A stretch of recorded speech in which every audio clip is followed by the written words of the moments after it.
The statement from Buckingham Palace arrived in the inboxes of royal correspondents across Britain on the morning of March 10th, 2026. And it read unlike any palace communication that any of them had received in the course of their careers.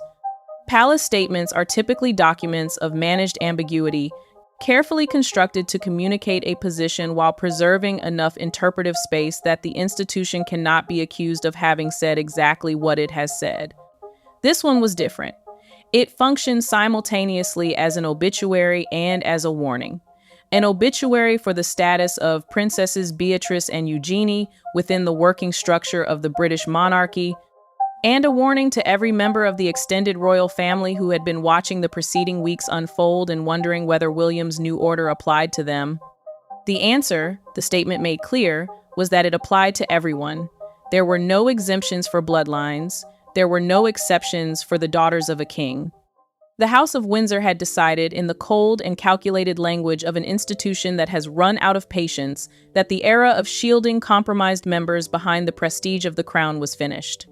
Those who refused to submit to the ethics check protocols, who would not open their financial records for independent third-party audits, who could not demonstrate that their affairs were free of the specific kind of institutional entanglement that the preceding decade had made a matter of national scandal, would not continue to receive the protection that the crown had historically extended to its own, regardless of whether they had been born into it.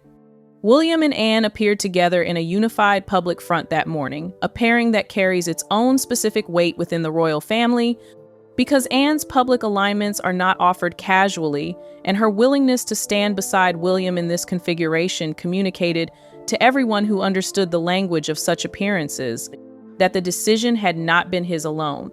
The Princess Royal, who has spent 5 decades as the most disciplined and the most credible and the most institutionally serious member of the Windsor family, had concluded that the moment required her full and visible support. When Anne stands beside someone and says nothing, she has said everything. The new rigid code of conduct for all working royals had been articulated.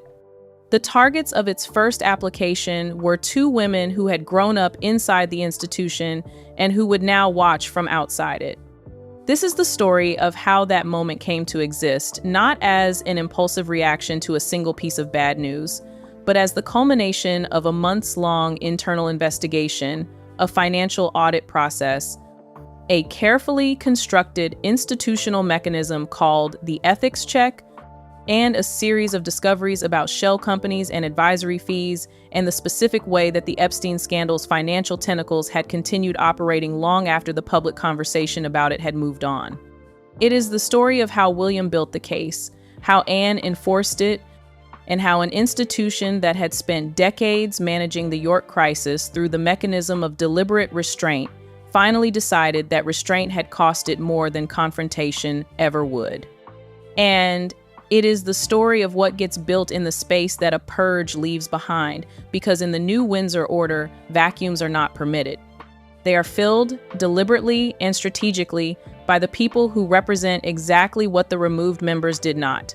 The purge had begun, and its first morning would be studied in the constitutional history of the United Kingdom as the day the House of Windsor made the hardest possible argument for its own survival, that it was more important than any individual within it, including its own blood. The event that made everything else possible, that created the legal and political conditions under which William could execute the kind of action he had been building toward, arrived in the middle of February 2026, when Andrew Mountbatten Windsor was detained by Thames Valley Police on allegations of misconduct in public office. The arrest was not a surprise to the people inside the palace, who had been watching the legal situation develop over preceding months. It was not a surprise to the journalists who had been covering the long, grinding legal aftermath of the Epstein scandal for years. It was the formal arrival of something that had been approaching for a very long time, and its effect on the palace's internal dynamics was immediate and total. Investigators who moved through properties in Norfolk and Berkshire in the days following the arrest were looking for evidence connected to Andrew's situation. What they found, in addition to that evidence, was a paper trail that extended beyond Andrew himself and pointed toward his daughters in ways that the palace's forensic team immediately recognized as significant. The trail was not evidence of the same category of conduct. The allegations against Andrew were specific to him, but it was evidence of proximity.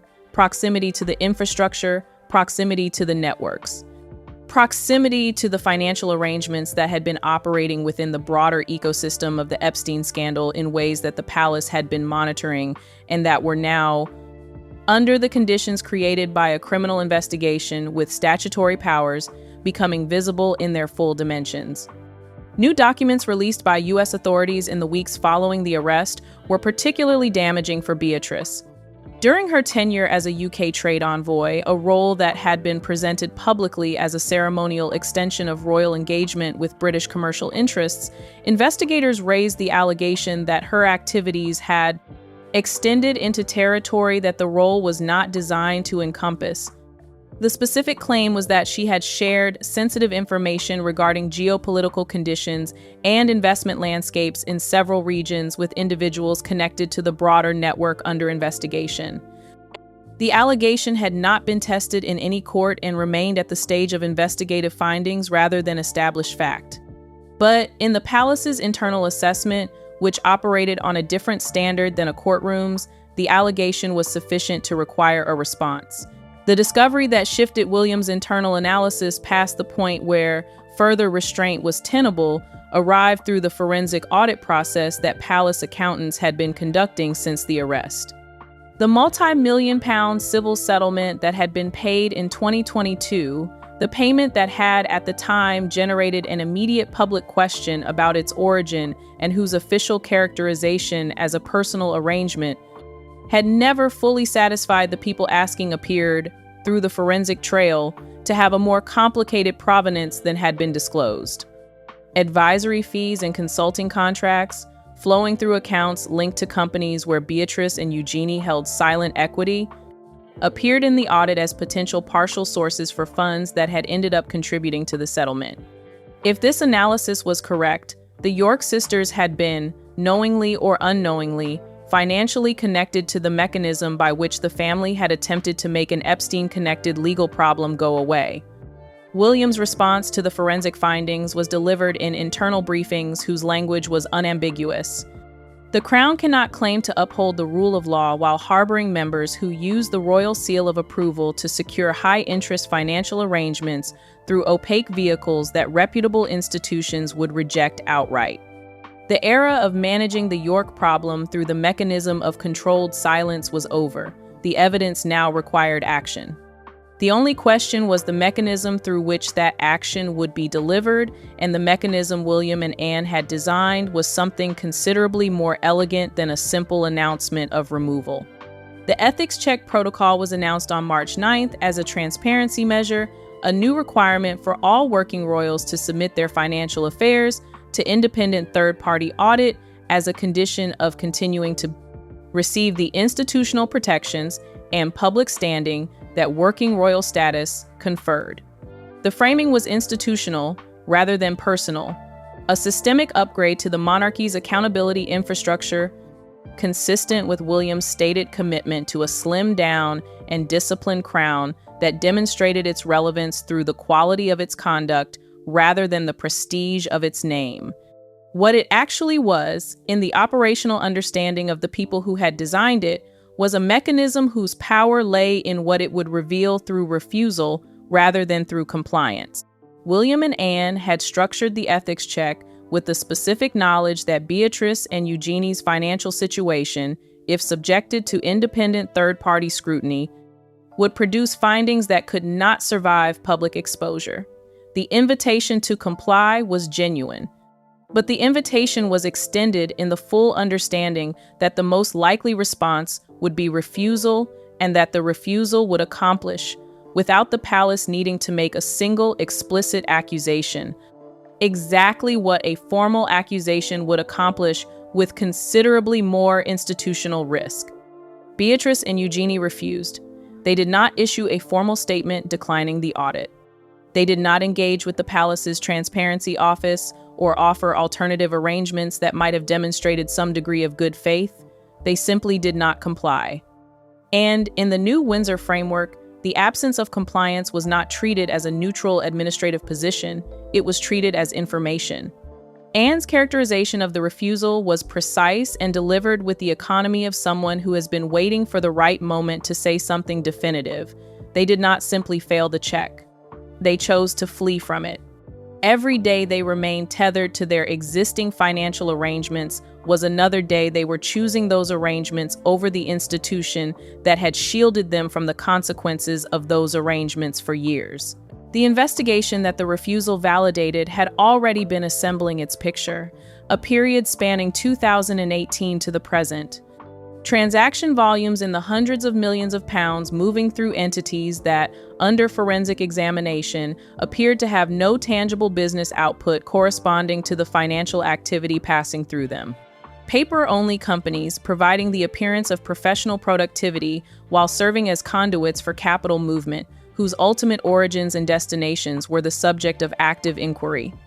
British tax authorities working alongside palace auditors, comparing their respective findings, and reaching the conclusion that the compliance requirement created by the ethics check was not optional because the activities it was designed to examine were not optional to the institutions charged with ensuring the integrity of the British financial system. The irony of the situation had not been lost on the palace's internal communications team, who had tracked the York sisters' public positioning with the specific attention of people whose job it is to notice gaps between what is said and what is documented. While Beatrice and Eugenie had cultivated public profiles centered on philanthropy, modern values, and the kind of progressive royal engagement that was designed to distance them from the specific associations of their father's situation, their private financial infrastructure was, in a senior palace advisor's assessment, functionally indistinguishable from the high-risk, high-opacity models that had characterized the broader network under investigation. The ethics check had given them the opportunity to demonstrate that the distance between their public positioning and their private arrangements was real. The refusal to submit to the audit had confirmed that the distance was not. The palace's formal action moved with a precision that reflected months of preparation. The stripping of all remaining military affiliations, honorary patronages, and official royal styles from Beatrice and Eugenie was not announced as a punitive measure. It was framed as a structural adjustment, the logical consequence of a transparency protocol that had been applied consistently and that had produced a result requiring a consistent institutional response. The language was administrative. The effect was absolute. The York brand, which had sustained itself across years of charitable events, high society galas, and international engagements as a recognizable and tradable variant of royal association, was formally classified as a toxic asset within the palace's operational framework. The two corporate relationships that most visibly represented the brand's commercial dimension received direct contact from the palace's new transparency office within 24 hours of the formal action. Telecommunications giant BT and banking conglomerate Barclays were informed through the kind of communication that does not require legal formality because the institutional weight behind it makes formality redundant, that all legacy contracts associated with the former York princesses were to be terminated immediately. The instruction was clear. The compliance was immediate. Prestigious universities and international philanthropic organizations that had maintained partnership arrangements with Beatrice and Eugenie reached the same conclusion through their own risk assessment processes, frequently in advance of receiving any formal communication from the palace. The Epstein Association, which had always been present in the background of every York engagement, requiring management rather than resolution, had now become foregrounded in a way that made continued association a reputational liability that no institution dependent on donor relationships or public trust could afford to absorb. The palace facilitated these separations where facilitation was needed and acknowledged them where it was not, ensuring that the process of institutional disconnection proceeded with the thoroughness that the new transparency apparatus required. The removal from the Royal Ascot guest list was the symbolic blow that registered most clearly with the public audience that follows royal social geography. In the specific hierarchy of the British aristocracy, where physical proximity to the monarch at the year's most prestigious public occasions communicates position as clearly as any formal designation, absence from the Royal Ascot guest list is not simply a logistical adjustment. It is a statement of where someone stands or no longer stands in relation to the institution. The sisters had also been scrubbed from the official royal diary. Family gatherings at Sandringham and Balmoral, where the practical future of the monarchy is discussed in the informal register that complements the formal record, would proceed without them. They had been moved from insiders to observers, and the movement was complete. The financial investigation that the ethics check refusal had validated moved quickly from the surface-level audit findings into the deeper structure of the York family's financial arrangements, the layer beneath advisory fees and consulting contracts where the architecture of the problem resided. The shell companies registered in jurisdictions chosen for their minimal regulatory oversight were not in the forensic team's assessment. The kind of structures that sophisticated individuals establish for straightforward wealth management purposes, their operational profile, high transaction volumes, minimal documented business activity, complex layered ownership structures that made identifying ultimate beneficial ownership difficult, match the profile of entities designed to move capital rather than to generate it. The question that palace auditors and British tax authorities were pursuing jointly was the same question in two different registers. The auditors' version was institutional. Had the financial relationships between the York sisters and these entities compromised the integrity of the Crown's conduct in ways that required formal remediation? The tax authorities' version was legal. Had the financial activity conducted through these entities complied with British tax law? And if not, what were the consequences? The two versions of the question pointed toward overlapping but not identical sets of documentation, and the process of establishing what the documentation showed was ongoing throughout the period of the formal institutional action against the sisters. What had already been established through the forensic work that preceded the ethics check announcement was the connection between these financial structures and the 2022 settlement. The settlement had been presented as a private arrangement, the Queen's personal willingness to draw on her private estate to resolve a civil matter in a way that allowed the institution to move forward. The forensic trail suggested a more complicated picture. Advisory fees channeled through corporate vehicles in which the York sisters held equity positions appeared in the ledger history of accounts whose outflows, traced through a chain of intermediary transactions, contributed to the funding pool from which the settlement amount had been drawn.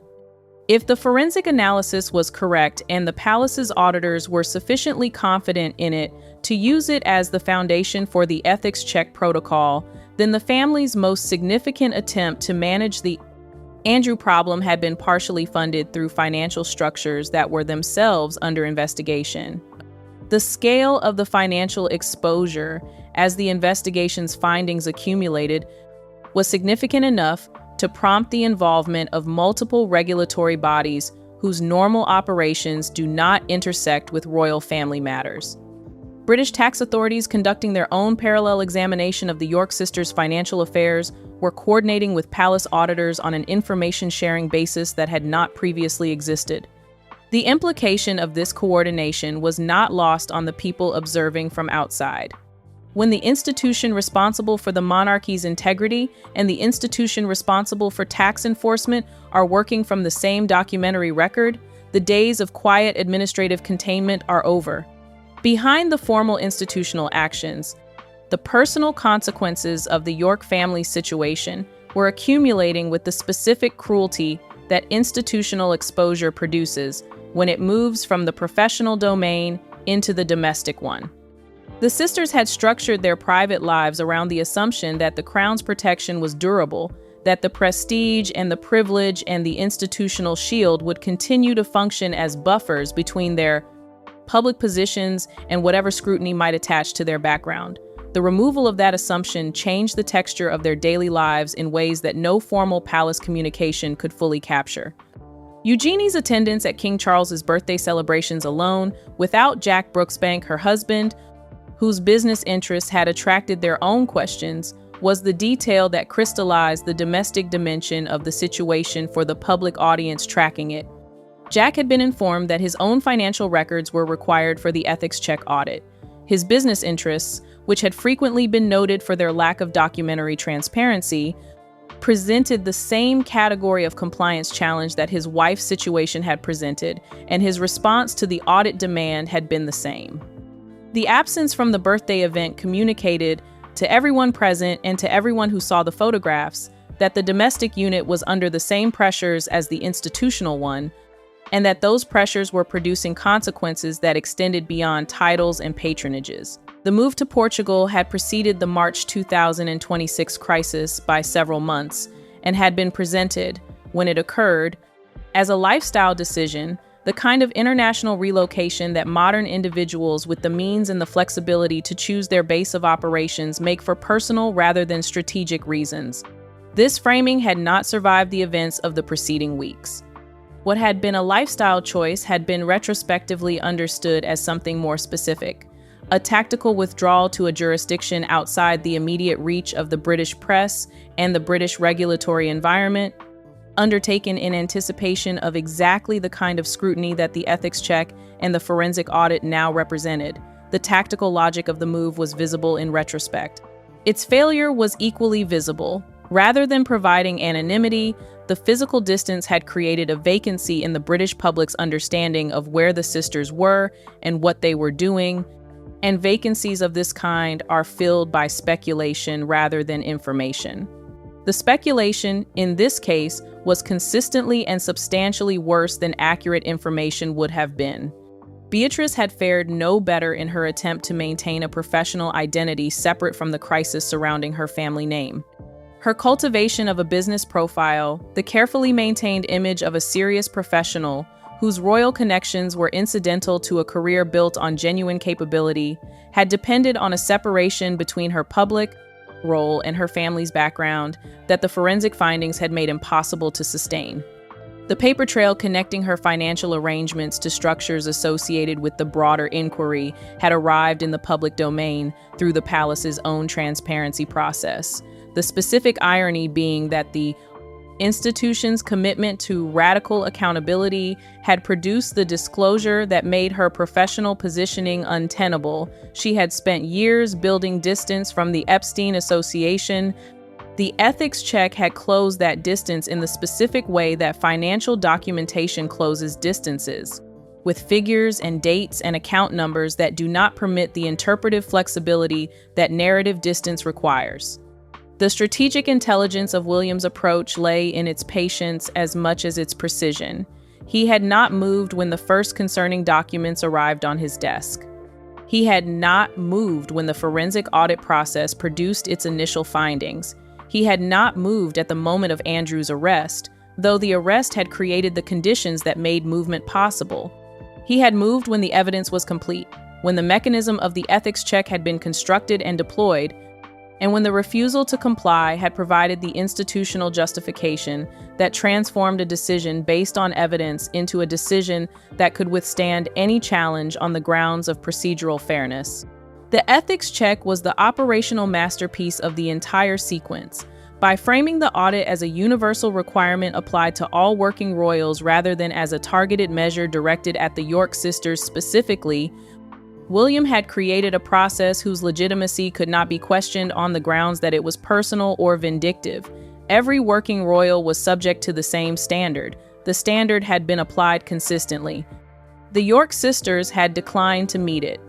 The institutional consequence flowed from the declined standard rather than from any executive decision about specific individuals, which meant that the decision was defensible in exactly the ways that a direct executive removal would not have been. He had built a mechanism that made Beatrice and Eugenie the authors of their own removal, in the specific sense that their refusal to comply was the formal basis for the action taken against them. Anne's role in this architecture was the role she has occupied in every significant institutional action of the current reign, the enforcer who makes the difficult thing possible by being willing to say, publicly and without diplomatic softening, what the thing actually is. Her characterization of the refusal, "they did not fail the check, they chose to flee from it," was the kind of statement that closes the interpretive space around a decision. It did not allow for the suggestion that the sisters might have had legitimate reasons for their non-compliance, or that the compliance demand had been unreasonable, or that the institutional response was disproportionate to the specific conduct.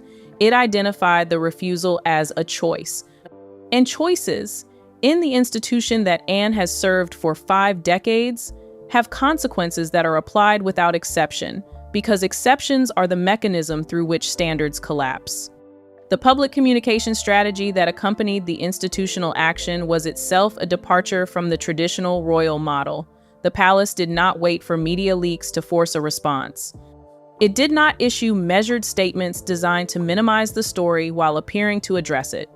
It proactively released the framework of the ethics check, the standard applied, the fact of non-compliance, and the institutional consequence in that order, in that sequence, in a communication style that described itself through its own structure, as the product of the radical transparency that William had been articulating as the new Windsor philosophy. The monarchy was not defending itself. It was demonstrating the quality of its own governance. The defense and the demonstration were the same act. The space vacated by the York family's removal did not remain empty. It could not, because empty spaces in the royal structure are read by the public and the press and the corporate entities that maintain royal partnerships as evidence of institutional weakness rather than institutional hygiene. And William understood this with the same clarity that he had understood every other dimension of the operation. The vacuum was filled deliberately, strategically, and with the specific communicative intention of making the replacement as legible as possible as a statement about the monarchy's direction. Catherine, at the center of the order of stability, was not a coincidence of availability. She was the most carefully calculated choice available. Her anticipated return to prominence at Royal Ascot was being choreographed as the definitive public image of what the new Windsor era looked like, a specific visual contrast to everything the York era had represented, where the York family had embodied the specific combination of opacity, familial entitlement, and the lingering presence of associations that would not go away.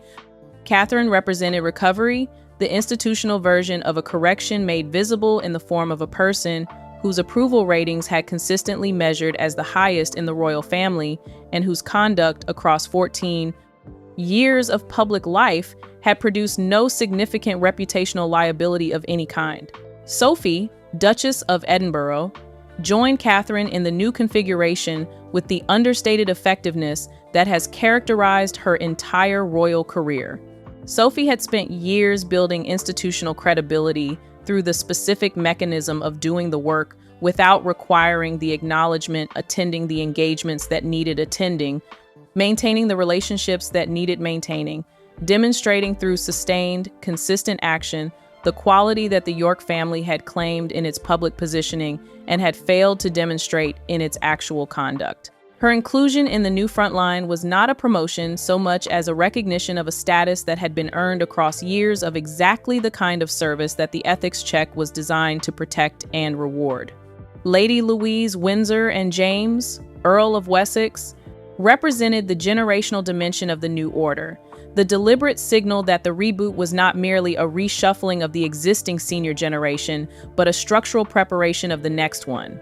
Louise, in particular, had developed a public profile in the period following the death of her grandfather, Prince Philip, that had been noted for its combination of genuine warmth and institutional seriousness. Her willingness to engage with the ceremonial dimensions of royal life while maintaining a private existence that did not depend on the privileges that engagement conferred made her, in William's assessment, exactly the model that the next generation of royal association should demonstrate. Corporate partners and diplomatic interlocutors receiving the replacement framework understood its message clearly. The York era was over. What was replacing it was not more of the same thing with different faces, but a fundamentally different institutional philosophy applied through people whose track records supported the philosophy's credibility.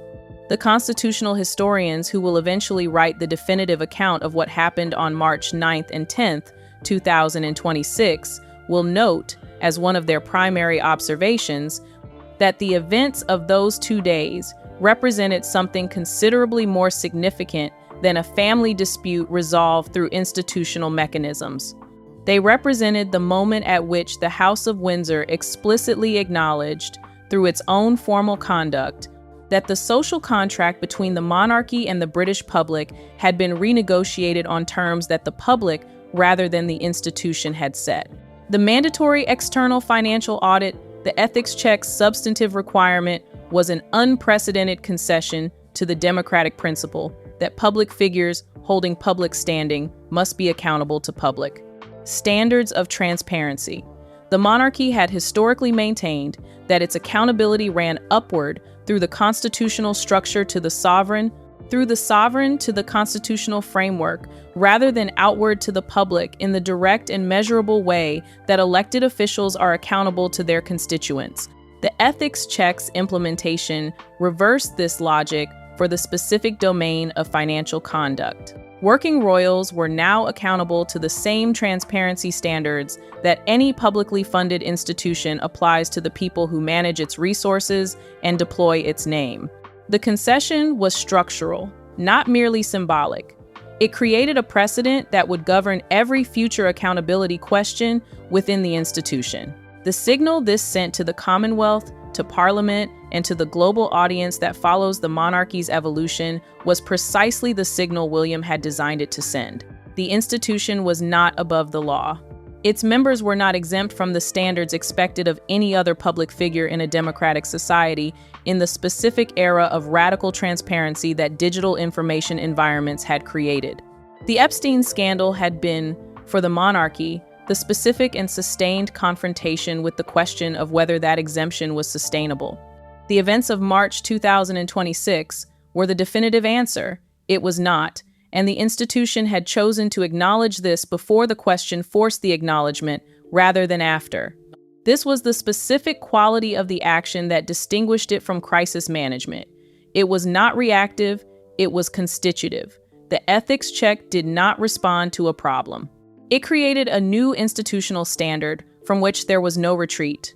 The purge was complete by the morning of March 10th, 2026, in all its formal dimensions. The titles had been removed, the military affiliations had been terminated. The patronages had been redistributed, the corporate contracts had been ended. The forensic investigation was ongoing in the financial domain, but the institutional consequences that the investigation had generated had been fully implemented. The Order of Stability was in place. The Order of Stability's members were already filling the calendar spaces that had been vacated.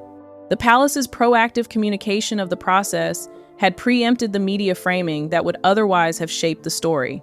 The new Windsor era had announced itself not through the drama of a confrontation, but through the quiet, grinding, thorough efficiency of a process designed to be irrevocable. For years, the British taxpayer had watched the institution appear to be held hostage by the specific and compounding consequences of the York family's history, unable to resolve a problem that it clearly understood and wished to resolve, because the resolution required doing something that the institution's traditional reluctance to act against its own blood had made unavailable.